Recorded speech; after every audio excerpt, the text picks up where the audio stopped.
In the relentless grip of an unforgiving sun, where the asphalt shimmered with the heat of 1,000 suns, an unexpected savior emerged from the haze. Here was Thomas Weber, a titan of industry, his world crumbling with each tick of his platinum watch. Only minutes away from presenting a pivotal project, his luxury Maserati had betrayed him, its engine belching smoke into the sweltering air. Frustration clawed at him as he slammed his fist against the steering wheel, the scent of his own sweat mingling with the stench of burning oil. No one was there to witness his downfall, no one to remember the name of the man whose empire trembled at the edge of ruin, but fate in its infinite jest sent a guardian angel in the form of a woman unnoticed by the world, her existence seemingly as fleeting as the heat waves dancing above the road. As Thomas, drenched in his own perspiration, his silk shirt clinging uncomfortably, wrestled with the hood of his car, a battered pickup truck, its engine coughing, wearily pulled up beside him. From within stepped a figure, her presence both unexpected and strangely comforting. She was dressed in jeans, stained with the marks of her trade, a plaid shirt rolled up to reveal arms strong from labor, her curly hair restrained in a practical bun. Her skin, kissed by the sun, seemed to absorb its harsh rays, turning them into a soft glow. "Need some help?" she asked, her voice cutting through the oppressive silence. Here was a woman unassuming yet pivotal, her eyes reflecting not just the sunlight, but a depth of understanding and capability. In that moment, Thomas, the man who commanded empires, found himself utterly dependent on this stranger whose name he did not know, whose life he could not fathom. How ironic, he mused, that his fate now rested in the hands of someone so seemingly insignificant to his world. Thomas's confidence stood in stark contrast to his current predicament. His voice edged with frustration as he declared, "I have a critical meeting in 15 minutes. His irritation was palpable. "My assistant should be sending help, but there's barely a signal in this wretched place." The woman, unfazed by his evident status or his sour disposition, leaned over the smoking engine without so much as a "by your leave." To her, the ownership of a car that cost more than many houses seemed trivial. "It's the cooling system," she announced with a confidence that bordered on arrogance. "I can patch it up temporarily enough for you to reach the city. It won't last long, but it will buy you a few hours." Thomas scrutinized her with a skeptical gaze, his eyes scanning her in a less than discreet assessment. "Are you certain?" he inquired, doubt threading through his words. "I'm a mechanic," she retorted sharply, her eyes locking onto his with an unwavering steadiness. "My shop is just 10 miles from here." Without awaiting his consent, she turned back to her truck to retrieve her tools. Her movements were precise, each motion devoid of waste. She tackled the engine with the focus of a surgeon, her small yet formidable hands moving with deft precision. "5 more minutes and you'd have completely blown the engine," she remarked, still engrossed in her work, tweaking something Thomas couldn't even recognize. "These models are powerful, yet surprisingly delicate, much like some people."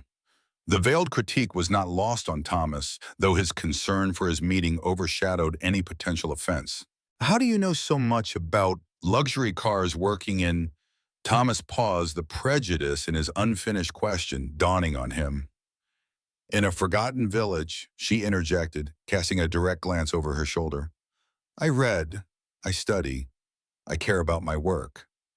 Excellence is not confined to big cities, Mr. Weber." Thomas was taken aback not just by her expertise, but by her knowledge of his name. How did she know? There beneath the sun-drenched sky, the engine purred back to life. "That should get you into town," she said, her voice tinged with a hint of pride. Thomas, his relief palpable, murmured, "I owe you one." He reached into his leather wallet, extracting several crisp bills. "Please accept this as my thanks." As she extended her hand to receive the payment, Thomas's eyes caught sight of something that made time itself seem to pause. An antique silver ring adorned her finger, a delicate blue sapphire set within an incongruous elegance, for one with such calloused hands. A ring he knew with a piercing familiarity. The world around him stilled. Memories surged like a tide, overwhelming him. A girl with eyes that spoke volumes, a whispered promise beneath a tree's whispering leaves, the last token of love from his mother before her untimely departure. Where did you get that ring? He managed, his voice betraying a tremor he hadn't intended. The question hung heavily, almost tangible, in the thick, hot air. The woman, now guarded, closed her fist around the jewel. It was my mother's. She answered, her voice casual, yet her eyes betraying a flicker of wariness. Why do you ask? What she couldn't fathom was that 2 decades ago, that very ring had been tenderly placed on a child's finger by a boy who vowed to return. A boy who had grown into the man before her, now a man who had shattered a sacred vow. Yet here they were, fate weaving their lives together once again in the most improbable of encounters. Maya's gaze hardened as she noticed Thomas's fixation on the ring, her mind racing with questions, her heart stirring with echoes of a past she thought long buried. She pocketed the money, her movements deliberate, her mind wrestling with the implications of this unexpected reunion. With the ring safely nestled in her pocket, Maya turned away with determination, her steps firm as she strode toward her truck. What if the car were to break down? The repair shop was 10 miles away, just past the first entrance after the Aurora City sign. Thomas hesitated, caught between the urgency of his meeting and the unsettling discovery he had just made. That ring, he began, his voice trailing off as Maya started the engine with a cold reminder. You're meeting Mr. Weber. The investors are waiting. As the Maserati vanished down the road, Maya remained statue-like, her gaze lost in the distance. He didn't recognize me, she whispered to herself, her thumb unconsciously caressing the ring, a habit ingrained over 2 decades. After all this time, he simply didn't see me. At Hope Mechanical, Maya poured her frustration into the disassembly of an engine, her movements sharp and precise. You're going to destroy that carburetor, Xavier, her uncle, observed as he approached with caution. Tall and distinguished with gray at his temples, he was the keeper of her deepest secrets. He showed up, Maya said, her voice laced with a bitter irony. Uncle X with a broken-down car, like some cruel twist of fate. Xavier's expression hardened. Thomas Weber, the boy who promised to return, he murmured. The man who forgot, Maya corrected, wiping her hands on a rag. He saw only an anonymous mechanic, not the girl who had cherished that ring for 2 decades. That night, under the dim light of her room, Maya opened a wooden box from beneath her bed. Inside, meticulously arranged, were newspaper clippings detailing Thomas Weber's ascent. His face stared back at her, from articles on innovation, corporate philanthropy, and his engagement to Elise Harrington, heiress to a fashion empire. Tomorrow he won't even remember the ring, she whispered into the silent room. But Maya was wrong. The next morning, an unassuming sedan rolled up to the workshop.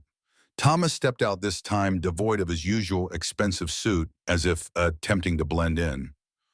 We're not open, Maya called out, her voice distant, her heart racing with a tumult of emotions. He extended his hand, palm open, revealing a delicate wooden brooch, a bird with wings spread as if about to take flight. Maya's heart skipped a beat, time itself seeming to pause in reverence. This brooch, he murmured, your first sculpture given to me as a farewell gift at the Orion section of the Open Heart Orphanage. His voice carried the weight of years, the kind that could only come from a deep, unhealed wound.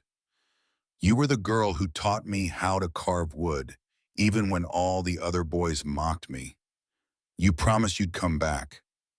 Maya's voice trembled, the words slipping out before she could stop them. I tried, Maya, Thomas replied, a shadow passing over his features. For years, but my father, he had other plans. From the depths of the workshop, Xavier appeared, wiping his hands on a cloth, his gaze scrutinizing Thomas with a seasoned wariness. So the young prince returns, he remarked, his voice low, heavy with the burden of time, after 20 years. Thomas met his gaze unwavering. I understand your mistrust, but I've come to seek a chance to explain. Xavier's expression softened slightly. He rescued me when I left the orphanage. Mir chimed in, taught me everything I know, gave me a home when no one else would. Thomas nodded, his regret palpable. Something I promised to do, he admitted. Why now? Maya's voice was a mix of challenge and curiosity. Thomas inhaled deeply, as if gathering his courage. In 3 weeks, I'm set to announce my engagement to a woman I don't love, to take over a company I secretly detest, and to become the man my father always demanded I be. He paused, the silence heavy with unspoken truths. Then I saw you, or rather I saw the ring, and something stirred within me. His phone vibrated insistently, the screen flashing with the name Elise. Sixth call. She seems persistent, Maya remarked, her tone laced with bitterness. My jailer. Thomas sighed, ending the call. Our marriage is nothing but a corporate merger masquerading as romance. And what do you expect from me? Maya asked, her arms folded, a fortress of defense. Absolution. He whispered, his eyes searching hers for forgiveness, for understanding, for a chance to rewrite a story long thought finished. Long, but now the time had come to face the shadows of the past. Holding the weathered file in her trembling hands, she felt the weight of history and the pain of betrayal. What could justify such deception, such cruelty? Why would they go to such lengths? She whispered to herself, her voice a mix of sorrow and determination. Meanwhile, Thomas's world was unraveling with each document he uncovered. The realization that his family's prosperity was built upon the ruins of another's life sent shivers down his spine. How could he have been so blind? He asked the silent walls of his father's office, his heart heavy with the truth. The very ground beneath the new corporate complex, his supposed legacy was soaked with the tears and blood of Maya's family. The air seemed to thicken with the weight of their intertwined fates. Both Thomas and Maya, in their separate quest for truth, were on the brink of a revelation that would either set them free or bind them forever in a cycle of guilt and redemption. What would it take to right such a wrong? Thomas pondered, his mind racing with the implications of his discovery. 3 days ago, their eyes met again after years of silence, and now the secrets of their past were clawing their way to the surface. Maya, with her workshop as her sanctuary, knew that the moment to speak out was fast approaching. The truth once hidden in the shadows of her workshop was about to step into the harsh light of day, challenging the very foundations of the Weber empire. As the clock ticked towards the day when Thomas was to seal his future, the past loomed large, demanding acknowledgement. The legacy he was about to inherit was not just a testament to his father's business acumen, but a monument to deceit and loss. Would he choose to perpetuate this legacy, or would he seek to dismantle it to return what was rightfully Maya's? The answers lay hidden in the files, in the whispered promises of the past, and in the courage to confront the truth. I'm going to confront him, she declared with a steely resolve, unveiling the hidden file to Xavier. These documents are as authentic as they come. His father's signature is on every page. Xavier's voice trembled with concern. It's perilous. The Webers obliterated your family once. Imagine what they could do now. Maya's fingers brushed the sapphire ring, her voice firm. I have nothing left to lose. That night, Thomas maneuvered his sedan towards the workshop, his mind racing when a message from Maya cut through the silence. Central Square in 20 minutes. Come alone. The square in Aurora City lay deserted when Thomas arrived.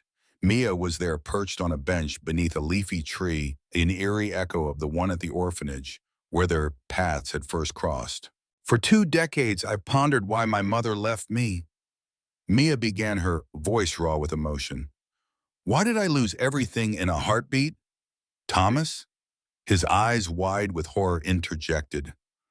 Maya, I've uncovered something unspeakable. My father, your father, he struggled with the words. He faked your mother's death. He handed over the yellowed papers, his hands shaking. He threatened her life if she ever tried to reclaim me. Mia concluded, her voice breaking. And he could seize our land with the largest freshwater reserve in the region. Thomas paled as he scrutinized the documents. The signature was unmistakable, the same one he had seen earlier that day. How did you come by these?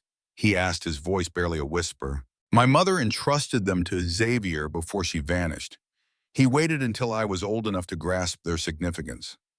Maya then produced an old photograph. This is my mother, Amelia Owa. She didn't abandon me. She was forced into hiding. The image captured a woman with a tender expression adorned with the very sapphire ring Maya now wore. Behind her, a lush valley now bore the scars of development, the Weber logo stark against the backdrop of concrete and steel. "Tomorrow, I'm exposing everything," Maya announced, her resolve as clear as the ring on her finger.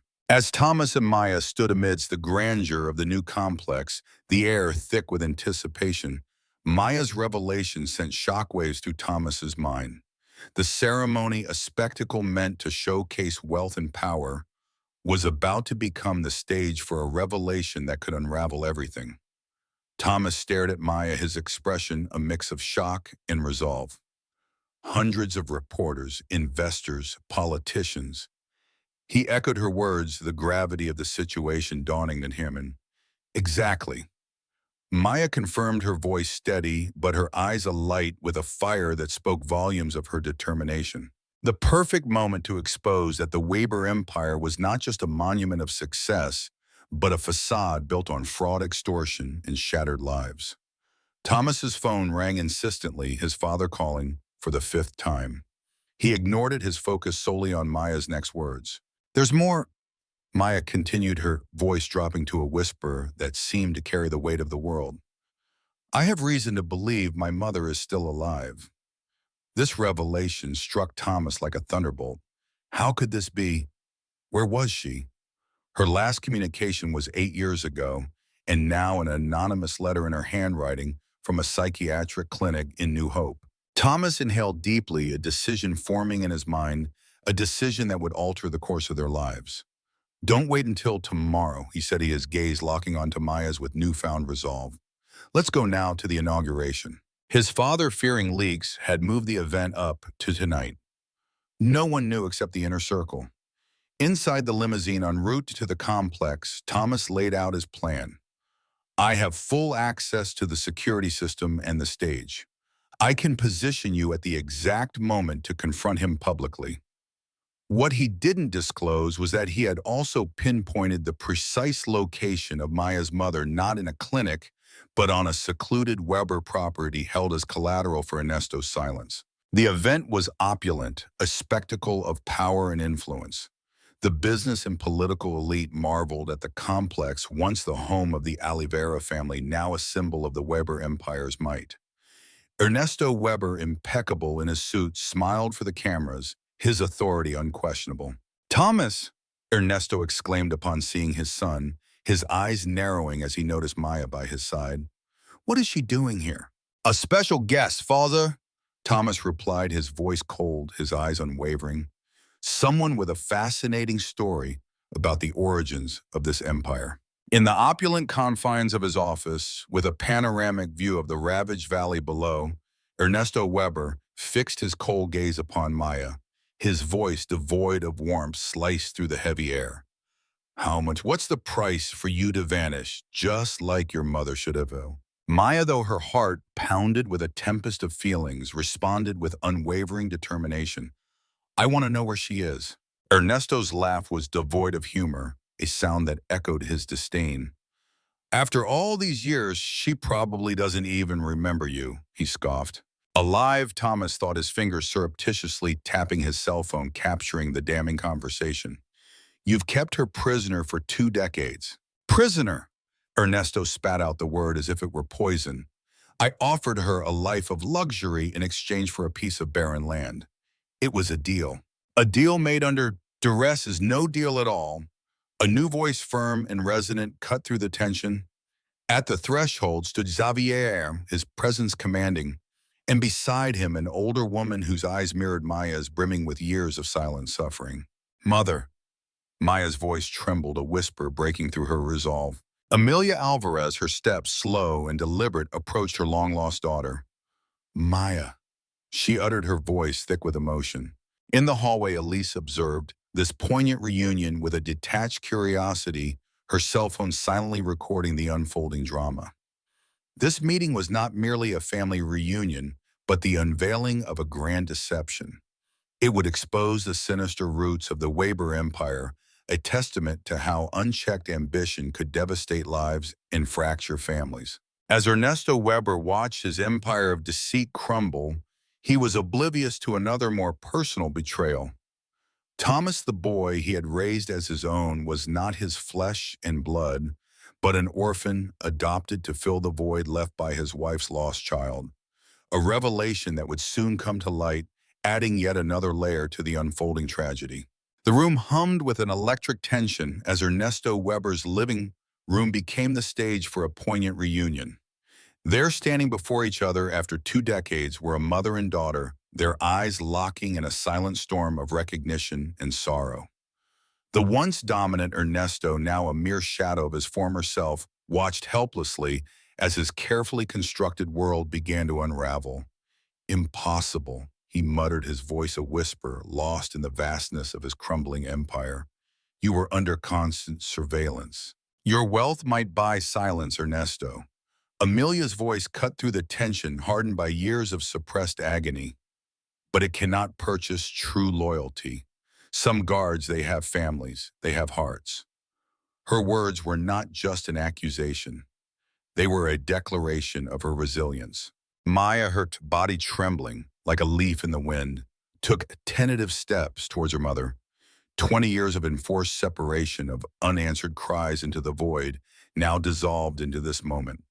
When they finally embraced, no words were necessary. Their tears spoke volumes, a silent testament to their shared pain and joy. Thomas, an onlooker to this heart-wrenching tableau, felt a tempest of emotions swirl within him. "Why, Father?" He finally managed, his voice a mix of confusion and accusation. "Why tear apart a family for a mere plot of land? That land was never just a piece of land," Ernesto retorted, a flicker of his old fire returning. "It's the largest reserve of drinking water in this region, worth billions. It's the future of our company, and that justifies destroying lives." Thomas countered, his contempt palpable. "How do you reconcile that with your conscience?" A sinister glint appeared in Ernesto's eyes, a reflection of his ruthless soul. "The same way I justified adopting an orphan to replace the son I lost." The silence that followed was deafening, a void filled with the weight of revelation. Thomas recoiled as if struck by an unseen force. "What?" he breathed, his face ashen. "You think it's a coincidence that you spent 6 months in that orphanage?" Ernesto's laugh was bitter, devoid of joy. "Your mother died in childbirth along with our real son. You were just a convenient replacement, a child with no medical complications, no family to claim you." The truth crashed down upon Thomas like an avalanche, bearing his understanding of his entire existence. His life, a carefully crafted lie, now lay in ruins around him. Thomas's entire existence, his very essence, had been constructed upon a falsehood. He was not a Weber by lineage. Instead, he was an orphan, his records tampered with, much like his mother's. "He's deceiving us," Elise declared, making her entrance into the room, an ancient file clutched in her grasp. "This is why our corporate union always felt amiss." Ernesto, his complexion draining of color, questioned in disbelief. "What have you uncovered?" "Thorough investigation before a business union," Elise retorted with icy precision, revealing his entire history of deceitful adoptions. Thomas wasn't the only one. There were others. Xavier, with a comforting hand on Thomas's shoulder, leaned in. Elise continued, "This means, Thomas, you and Maya, you're not merely childhood companions." Her voice trailed off, letting the gravity of her words sink in. The siblings gazed at each other, their identical eyes reflecting the stark reality. How could no one have seen it before? "That's why the ring was so precious to both of you," Amelia whispered, her voice tinged with sorrow. "It was our family heirloom. I entrusted it to Thomas before Ernesto spirited him away, convincing him it was a gift from the mother he never knew." In the distance, the wail of police sirens crescendoed, drawing closer with each passing second. "This deception ends now," Thomas declared, his voice imbued with newfound resolve. The following week, the media erupted with scandalous headlines. Ernesto Weber, the esteemed magnate, was arrested for fraud, kidnapping, and document forgery. The Weber empire erected upon a foundation of crime, and the division of families crumbled as investigations unveiled decades of corruption. Thomas, upon discovering his true identity as Amelia Oliveira's son, renounced the Weber name, reclaiming his birthright surname. The land was rightfully restored to the Aloe Vera family, and the corporate venture was transformed into a sanctuary for the environment, preserving the legacy of truth and family over deceit and division. In the heart of the Esperanza Mechanica workshop, now a beacon of progress and hope, Maya tinkered with a car engine, her hands deftly navigating the maze of machinery. Beside her, Thomas meticulously pored over documents for the newly established Olivia Foundation, a sanctuary for abandoned children. The air was thick with the scent of grease and the quiet hum of progress. "Is it still strange?" Maya asked, her voice a whisper as she wiped the engine oil from her hands, looking over at Thomas. He paused, then smiled a smile that bore the weight of a life once shadowed by deceit. "Strange, yes." He admitted, his fingers brushing the bird brooch that now hung around his neck, "but liberating in ways I never imagined." They had lost 20 years, but what they had regained was immeasurable: their truth, their family. Amelia stepped into the workshop, her presence like a gentle breeze. She carried glasses of lemonade, her eyes once dimmed by sorrow now sparkling with a newfound peace. Her gaze caught the ring on Maya's finger, a simple band that had bridged worlds. "The ring," she murmured, a soft reverence in her tone. "It always kept us connected even when we were unaware." Isn't it astonishing? Sometimes the most intricate lies unravel not by the force of revelation, but by the quiet power of simple connections. A ring passed from a mother to her son, then to a sister who didn't even know she existed. And sometimes vast empires built on the sands of injustice fall not under the crushing weight of guilt, but under the relentless force of truth that rises when least expected. As this tale of family bonds hidden under layers of deception unfolds, we invite you into our community. If this story stirred something within you, if it reminded you of the healing power of truth, we implore you to engage with us. Comment your thoughts, share this journey, and subscribe to our channel for more narratives that illustrate how truth, though often painful, mends the deepest of wounds and reconnects lives torn apart by greed and power. Thank you for joining us on this heartfelt journey.